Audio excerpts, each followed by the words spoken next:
শীত চলে যাওয়ার পরেও কিছু অঞ্চলের মানুষ হয়তো পিঠাটা খুব বেশি পছন্দ করে। যেমন আমরা সাভারে কিন্তু 12 মাসই পিঠা খাই। 8 তারিখ আমার ডিপার্টমেন্টের ম্যাম একটি পিঠার অর্ডার দিয়েছিলেন।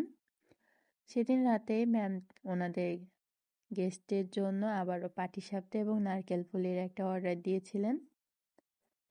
আমার ডিপার্টমেন্টের ক্লাস থাকার কারণে আমি নারকেল কোড়ানো এবং ক্ষীরসাদ করার কাজটা করে রেখে ডিপার্টমেন্টে চলে যাই। ডিপার্টমেন্টের ক্লাস শেষ করে এসে আমি আমার পিঠার কাজগুলো করে নেই।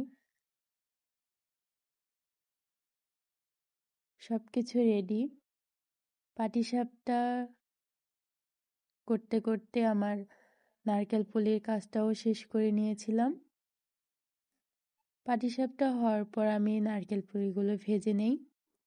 কিছু ছবি নেওয়ার সুযোগ হয়েছিল, কিছু ভিডিও ক্লিপ নিয়েছিলাম।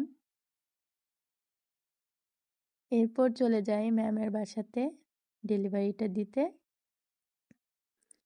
ম্যামের বাসাতে ইফতারটা করেছিলাম এবং ওইখানে গিয়ে জানতে পারি ম্যামের বাসাও আমাদের সাভারে।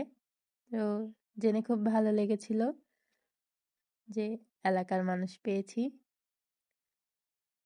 ম্যামের ওখানে ইফতারটা করার পর ম্যাম আমাকে রাতের খাবারটাও পার্সেল করে দিয়ে দিয়েছিলেন।